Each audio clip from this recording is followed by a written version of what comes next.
साथियों, निषाद आरक्षण संकल्प यात्रा लेकर हम आज आपके बीच में पहुंचे हैं।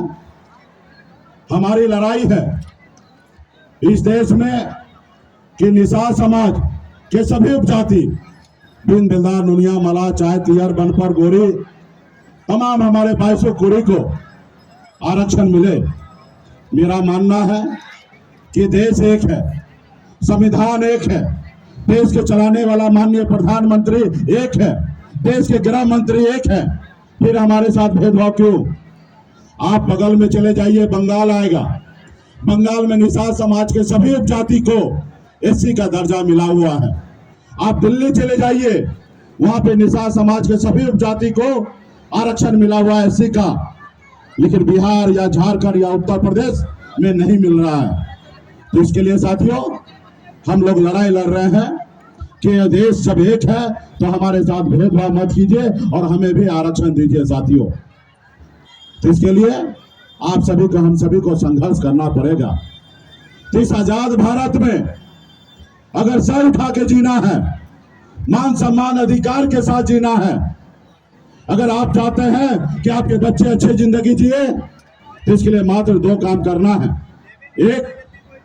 एक रोटी कम खाइए, लेकिन अपने बच्चे को पढ़ाइए, लिखाइए, काबिल बनाइए। जब तक आपका समाज शिक्षित नहीं होगा, तब तक आपका समाज आगे नहीं बढ़ेगा। इसलिए अपने बच्चे को पढ़ाइए, लिखाइए और काबिल बनाइए। और दूसरा, अपने अधिकार के लिए संघर्ष कीजिए, अपने अधिकार के लिए लड़ाई लड़िए। जब तक आप अपने अधिकार के लिए लड़ाई नहीं लड़िएगा, तब तक आपको गरीबी से आजादी नहीं मिलेगा साथियों, गरीबी से आजादी नहीं मिलेगा।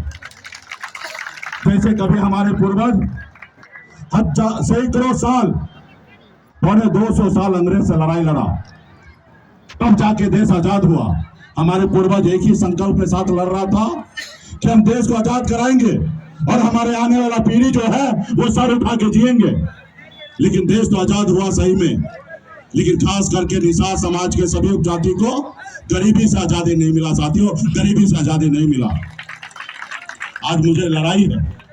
ऐसे तो आजादी के बाद बाबा साहब भीमराव अंबेडकर ने हमें एक ऐसी शक्ति, एक ऐसी ताकत दी जो हम उसको पहचान नहीं पाए अभी तक।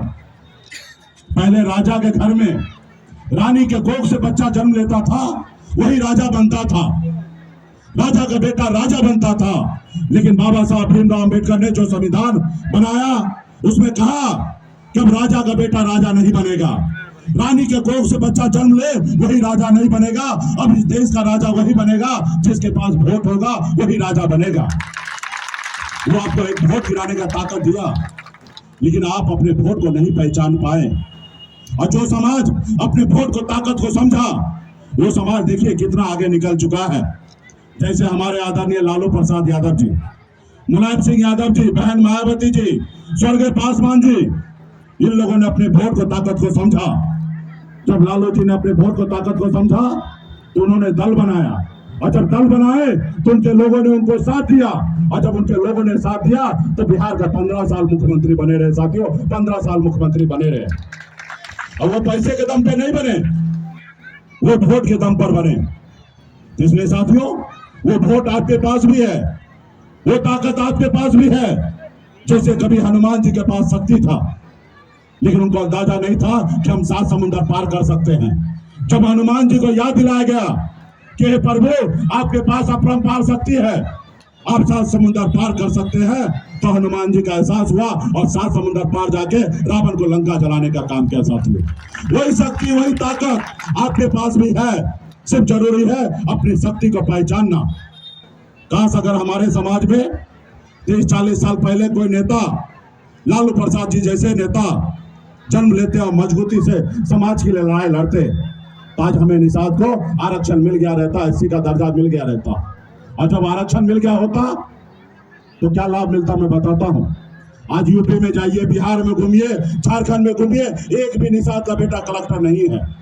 अगर हमें आरक्षण मिल गया होता तो निषाद का बेटा कलेक्टर होता, एसपी होता, एसडीओ होता, बीडीओ होता, सीओ होता, डॉक्टर होता, लेकिन नहीं हुआ। इसका गुनहगार कौन है? इसका गुनहगार वो जो दिल्ली में बैठे हैं वो गुनहगार है और दूसरा गुनहगार आप और हम हैं कि अपने हक अधिकार के लिए, अपने बच्चे का भविष्य के लिए हमने लड़ाई नहीं लड़ा। अगर लड़ाई लड़ते तो बेहतर होता।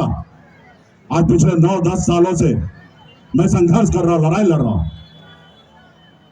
आज मैं कोई बड़े अमीर घर में जन्म नहीं लिया, मैं भी साधारण गरीब परिवार में जन्म लिया।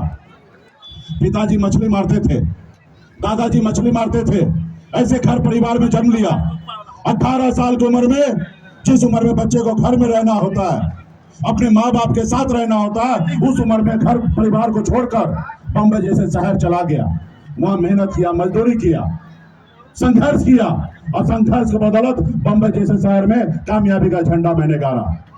फिर मैंने देखा कि लोग चांद पे घर बनाने के लिए सोच रहा है, लेकिन हमारे लोगों के लिए इस धरती पर रहने के लिए घर नहीं है, उनके घर पे जाने के लिए रास्ते नहीं है। तब से मैंने बॉम्बे के ऐशोआराम जिंदगी छोड़कर पिछले 10 सालों से यूपी, बिहार, झारखंड में अपने लोगों का हक अधिकार के लिए संघर्ष कर रहा हूं, लड़ाई लड़ रहा हूं। ये बात अलग है कि हमें कामयाबी हासिल नहीं हुआ, हम 10 सालों में आरक्षण नहीं ले पाए, लेकिन 10 सालों में हमने कम उपलब्धि हासिल नहीं किया साथियों, कम उपलब्धि हासिल नहीं किया। पहले निषाद समाज को कोई जानता नहीं था, कोई पहचानता नहीं था। आज बिहार में निषाद समाज को पूरे देश और दुनिया के लोग जानने पहचानने लगा। ये हमारी ताकत है साथियों, ये हमारी ताकत है। कल तक निषाद का बेटा एक टिकट मांगने के लिए दूसरे पॉलिटिकल पार्टी के पीछे पीछे घूमता था, एक टिकट नसीब नहीं होता था। लेकिन आज निषाद का बेटा टिकट मांगता नहीं है, टिकट बांटता है। ये हमारी ताकत है साथियों। आपने देखा 2020 में हमने 4 विधायक बनाया,